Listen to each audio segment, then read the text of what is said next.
तू ही रे माझा मितवा या मालिकेच्या येणाऱ्या भागामध्ये धमाकेदार असा ट्विस्ट येणार आहे. तर प्रेक्षकांनो, इथे आता अर्णव ईश्वरीच्या मागे एका पाठोपाठ एक न एक व्यक्ती हात धुवून लागलेलीच असते. त्या दोघांना त्रास देण्यासाठी आधी लावण्य असते, मग राकेश असतो, वल्लरी तर आहेच, आणि आता एक नवीन व्यक्तीची एंट्री झालेली आहे आणि ती म्हणजे मिसेस देशमुख. म्हणजे दुसरी तिसरी कुणी नसून लावण्याची आई आता अर्णव आणि ईश्वरीला त्रास देण्यासाठी आलेली असते. तर कंपनीवरती 60% हक्केदारी दाखवणाऱ्या इथे मिसेस देशमुखची आता ईश्वरी वाट लावणार असते. ईश्वरी इथे आता अर्णवला 100% मालकी देण्यासाठी गनिमी कावा करत इथे आता मिसेस देशमुखकडून सगळे हक्क आणि अधिकार, त्याचबरोबर सगळे शेअर्स खूपच हुशारीने काढून घेत इथे अर्णवला त्याच्या कष्टांचा मालकी हक्क आता मिळवून देते. तर येणाऱ्या भागामध्ये कशा पद्धतीने या गोष्टी पुढे घडत जातात आपण सविस्तरपणे बघूया. तर प्रेक्षकांनो, आता कुठे राकेशला त्याच्या गुन्ह्याची शिक्षा मिळालेली असते. आता कुठे राकेश जेलमध्ये त्याची शिक्षा भोगतच असतो की इथे आता अर्णव ईश्वरीवरती एक नवीन बॉम्ब पडलेला असतो. एका बाजूला इथे अर्णव ईश्वरी अंजलीला सावरण्याचा प्रयत्न करत आहेत, दोघांचा इथे संसार सावरण्याचा प्रयत्न करत आहेत, आणि आता त्याच्यामध्ये आता घोळ करण्यासाठी आलेली असते ती म्हणजे लावण्याची आई मिसेस देशमुख. तर इथे माधवी देशमुख यांची एंट्री आता झालेली असते. आपल्या मुलीच्या इथे अपमानाचा वचपा काढण्यासाठी आता मिसेस देशमुख त्या ठिकाणी आलेल्या असतात. राकेशने जाता जाता सुद्धा इथे असा काही कांड केलेला असतो की अर्णव आणि ईश्वरी यांच्या मागे आता संकटच संकट हे लागलं पाहिजे याची पूर्ण तरतूद तो करून गेलेला असतो. तर प्रेक्षकांनो, इथे आता अर्णवची संपूर्ण प्रॉपर्टी ही त्याच्या नावावरती नाही आहे. त्याने आपल्या कंपनीमधले अर्धे शेअर्स हे आपल्या बहिणीच्या नावाने केलेले असतात आणि अर्धे शेअर्स त्याच्या नावावरती असतात. आपल्या बहिणीच्या सुद्धा काही महत्त्वाच्या डॉक्युमेंटवरती सही झाल्याशिवाय ते काम अप्रूव्ह होणार नाही अशा पद्धतीची तरतूद अर्णवने केलेली असते आणि ती त्याने आपल्या बहिणीच्या प्रेमापोटी तिला तिचा हक्क आणि अधिकार देण्यापोटी केलेलं असतं. पण प्रेक्षकांनो, या सगळ्याचा गैरफायदा घेतलेला असतो तो म्हणजे राकेशने. कारण राकेशला काही करून अर्णवला हरवायचंच असतं.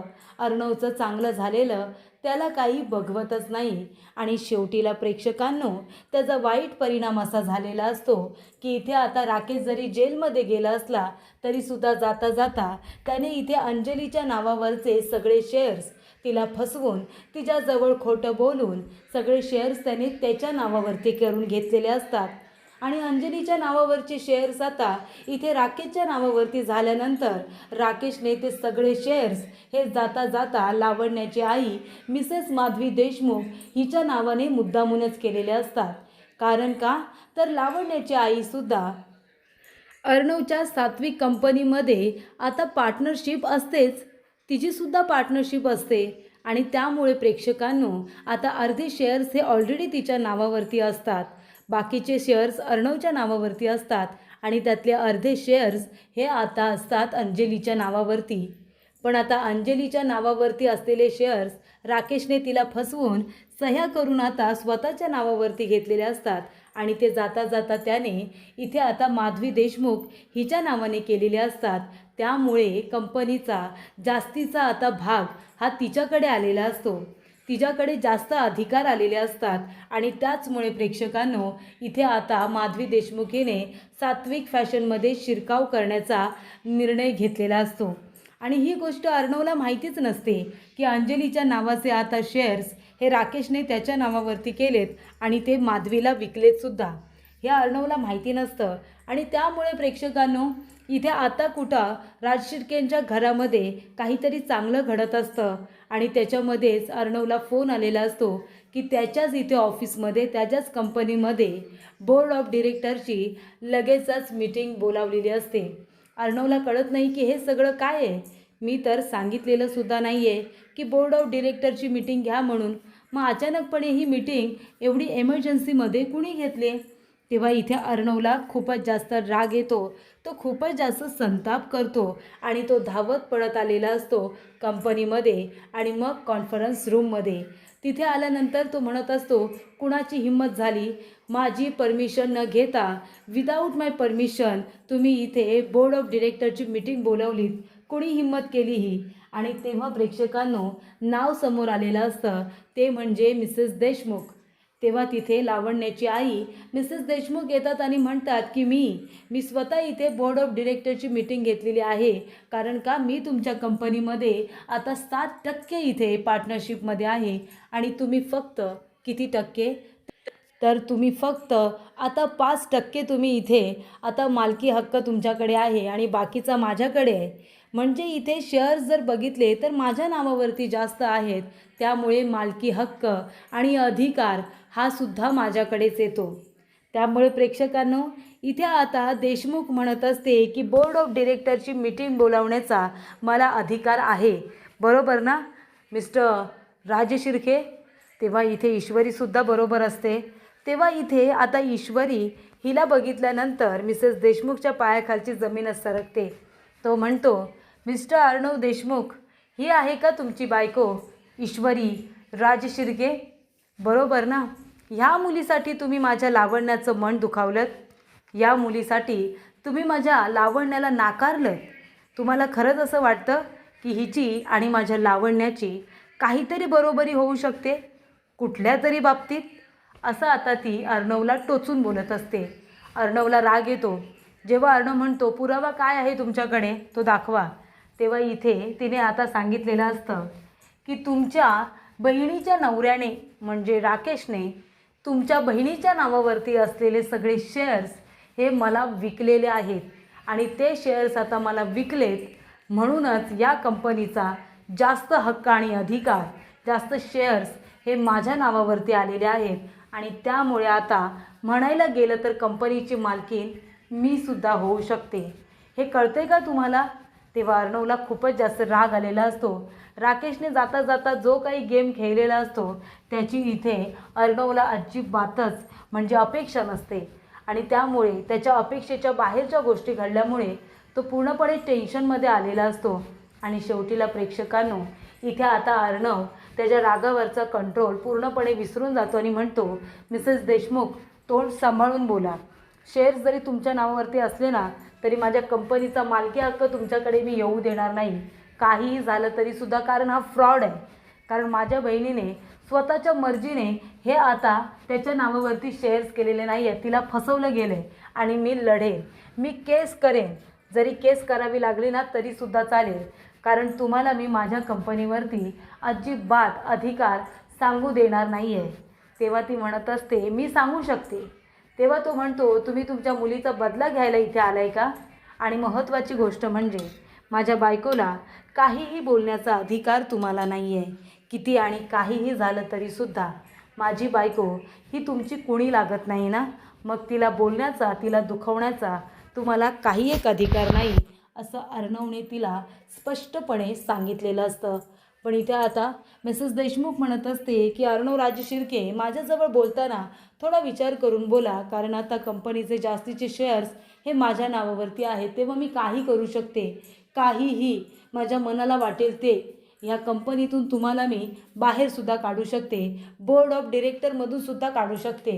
त्यामुळे इथे अर्णवचे दोन्ही हात आता दगडाखाली असतात, कारण का अंजलीच्या नावावरचे सगळे आता शेअर्स हे तिच्याकडे गेलेले असतात. तेव्हा अर्णव निराश होतो आणि घरी येतो. ईश्वरी म्हणत असते की हे बघा मॅडम, तुम्ही माझा राग आहे ना प्लीज अर्णव सरांवरती काढू नका, त्यांची या सगळ्यामध्ये काही चूक नाही आहे. तुमच्या मुलीच्या अपमानाबद्दल बोलाल तर अर्णव सर कधीच म्हणाले नव्हते त्यांना की त्यांचं प्रेम आहे त्यांच्यावरती. मी त्यांच्या प्रेमाचा आदर करते, त्यांनी जीवापाड अर्णव सरांवरती प्रेम केलं म्हणून आपण एखाद्या व्यक्तीवरती प्रेम लादू शकत नाही ना. तसंच मी आता तुम्हालाही सांगेन की जबरदस्तीने त्यांच्या कंपनीमध्ये शिरकाव करू नका, तुम्हाला पचणार नाही आहे सगळं. कारण अर्णव सरांनी इथे रक्ताचं पाणी करूनच ही कंपनी नावारूपाला आणले, त्याच्यामुळे त्याच्यामध्ये शिरकाव करून तुम्ही स्वतःला ग्रेट समजू नका, असं आता ईश्वरी म्हणते. आणि काहीही झालं तरीसुद्धा मी माझ्या नवऱ्याचा हा गेलेला आत्मसन्मान त्यांना परत मिळवून देणार. ते ह्या कंपनीचे मालक होते आणि नेहमी तेच राहणार. कळलं तुम्हाला? असं म्हणून आता ईश्वरीसुद्धा अर्णवच्या मागे आता लगेचच बाहेर पडलेली असते. त्यानंतर अर्णव घरी येतो, टेन्शनमध्ये असतो. अंजली विचारते की काय झालं चिंटू, सांगशील का? तेव्हा अर्णव म्हणतो ताई खूप मोठा प्रॉब्लेम झाला आहे. तेव्हा ती म्हणते काय झालं? तेव्हा इथे अर्णव म्हणतो की राकेशने जाता जाता तुझ्या कुठल्या पेपरवरती सह्या घेतल्या होत्या का? ती म्हणते हो घेतल्या होत्या सह्या, कसले तरी इन्शुरन्स पेपर होते. तेव्हा इथे अर्णव म्हणतो नाही ताई, इन्शुरन्सच्या नावाखाली त्याने तुझ्या नावावरचे सगळे शेअर्स त्याच्या नावावरती करून घेतले होते. आणि एवढंच नाही, त्याने ते शेअर्स लावण्याची आई मिसेस माधवी देशमुख यांच्या नावावरती केलेत. त्यामुळे जास्तीचे शेअर्स त्यांच्या नावावरती गेल्यामुळे कंपनीवरती त्यांचे अधिकार आता आपल्यापेक्षा जास्त वाढलेले आहेत. आणि त्यामुळेच त्यांनी माझी परमिशन न घेता त्यांनी बोर्ड ऑफ डिरेक्टरची मीटिंगसुद्धा बोलावली. आणि तेव्हा प्रेक्षकांनो अर्णवला फार वाईट वाटलेलं असतं. अंजलीलासुद्धा वाईट वाटतं. ती अर्णवला म्हणते चिंटू, खरंच मला याची कल्पना नव्हती. त्या माणसावरती इतका आंधळा विश्वास ठेवला की मी आता माझ्या भावाच्या बर्बादीचं कारण ठरते की काय, याची मला आता भीती वाटते. खरंच तू तुझ्या या बहिणीला माफ करशील ना? तेव्हा इथे आता अंजली ही खूपच जास्त दुःखी झालेली असते. तेव्हा अर्णव म्हणतो ताई प्लीज तू स्वतः माफी मागू नकोस. या सगळ्यामध्ये तुझी काय चुकी आहे सांग ना? तुझी काहीच चूक नाही आहे या सगळ्यामध्ये, त्यामुळे तू गिल्टी वाटून घेऊ नकोस. राकेशने नीचपणा केला आहे ना, पण याचा परिणाम इथे अर्णवच्या आता तब्येतीवरती होत असतो. कारण अर्णवने आपल्या आईच्या नावाने सात्विक फॅशन उभं केलं होतं आणि त्याचे आता जास्तीचे अधिकार मिसेस माधवी देशमुखच्या आता नावावरती गेलेले असतात. त्यामुळे कंपनीमध्ये तिचं म्हणणं आता जास्त सुरू झालेलं असतं.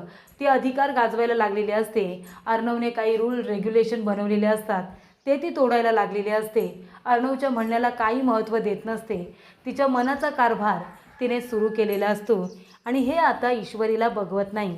ईश्वरी म्हणते सर तुम्ही काळजी करू नका, तुमच्या नावावरचे शेअर्स हे तुमच्याच नावावरती येणार, अगदी काहीही झालं तरीसुद्धा. आणि या कंपनीचा मालकी हक्क मी तुम्हाला मिळवून देणार. तेव्हा प्रेक्षकांनो ईश्वरी आता असा काही गनिमी कावा करते की आता तिच्या नावावरचे सगळे शेअर्स ती आता देते कुणाच्या नावावरती? अर्णवच्या नावावरती. ते कसे काय? तर इथे ईश्वरीने आता तिच्याबरोबर मोठं डील करायचं ठरवलेलं असतं आणि त्याचा संपूर्ण पेपरवर्क तिने आता कायदेशीररित्या व्यवस्थित तयार करून घेतलेला असतो. पण प्रेक्षकांनो इथे आता तिने अशी काही युक्ती केलेली असते ईश्वरीने की सगळं काही असं जुळवून आणलेलं असतं ना की मिसेस देशमुख म्हणजे माधवी देशमुखला ते सगळं खरंच वाटत असतं. खोटे खोटे लोक, खोट्या खोट्या डील्स, पण तरीसुद्धा पेपरवर्क खरा. आणि त्या पेपरवर्कमध्ये तिने आता महत्त्वाचे पेपर लावून दिलेले असतात. आणि ते आता जे पेपर असतात ना प्रेक्षकांनो, आता त्याच्यामध्ये जे शेअर्स अंजलीच्या नावाने असतात ना, ते सगळे शेअर्स आता पुन्हा अंजलीच्याच नावाने होणार असतात. पण इथे आता ही गोष्ट अंजली नको म्हणते. मला असं वाटतं की 100% संपूर्ण मालकी हक्क अर्णवच्याच नावावरती असू दे, कारण पुन्हा मला कुणीतरी फसवेल आणि माझ्या सह्या घेऊन जाईल. तेव्हा ईश्वरी आपला निर्णय अंजलीच्या सांगण्यावरून बदलते आणि सगळेच्या सगळे आता पेपर हे अर्णवच्या नावानेच तयार करते. म्हणजे सगळे शेअर्स हे अर्णवच्या नावाने जातात आणि संपूर्ण मालकी हक्क सात्विक फॅशनचा हा अर्णवशिवाय दुसरा कुणाच्याही नावावरती जाणार नाही, अशी सुद्धा तिने तरतूद ही करून घेतलेली असते. सगळा पेपरवर्क तिने कायद्याने केलेला असतो. कंपनीचे रूल्स रेग्युलेशन तिने पाळलेले असतात. ईश्वरीने इथे आता अर्णवचा सुद्धा सपोर्ट घेतलेला असतो. पण अर्णवला तिला सरप्राईज द्यायचं असतं. अर्णवचं मन नाराज झालेलं असतं की माझ्या कंपनीचे जास्तीचे शेअर्स हे आता देशमुखच्या नावाकडे गेलेत आणि तिने तिचा मनमानी कारभार सुरू केलेला आहे. त्यामुळे तो आता खूपच जास्त मनातून हर्ट झालेला असतो. तेव्हा ईश्वरी गनिमी कावा करून आता ते पेपरमध्ये, डीलच्या पेपरमध्ये सगळ्या आता शेअर्सचे पेपर जॉईन करत त्याच्यामध्ये महत्त्वाचा पेपर लावून की सगळे आता जेवढे शेअर्स आहेत ते सगळेच्या सगळे शेअर्स मी माझ्या नावावरचे सुद्धा अर्णवच्या नावाने केलेले आहेत, असं त्याच्यामध्ये तिने मेन्शन केलेलं असतं. आणि त्या पेपरवरती आता मिसेस माधवी देशमुख, लावण्याची आई, सही करते आणि सगळेच्या सगळे शेअर्स आणि मालकी हक्क हा स्वतःच्या स्वखुशीने ते अर्णवराजे शिर्के यांच्या नावावर करून देते, असं त्या पेपरमध्ये ईश्वरीने लिहून घेतलेलं असतं. आणि त्याच्यावरती तिने सहीसुद्धा करत आता अर्णवच्या नावाने 100% मालकी हक्क हा झालेला असतो. तेव्हा इथे ईश्वरी ती फाईल घेते, घरी येते, अर्णवला दाखवते. तेव्हा अर्णवला ईश्वरीचा खूप अभिमान वाटतो. ईश्वरीने खूपच हुशारीने गनिमी कावा करत आता सगळे पेपर हे अर्णवच्या नावाने फिरवलेले असतात आणि त्याला त्याचा 100% मालकी हक्क हा पुन्हा एकदा मिळवून दिलेला असतो.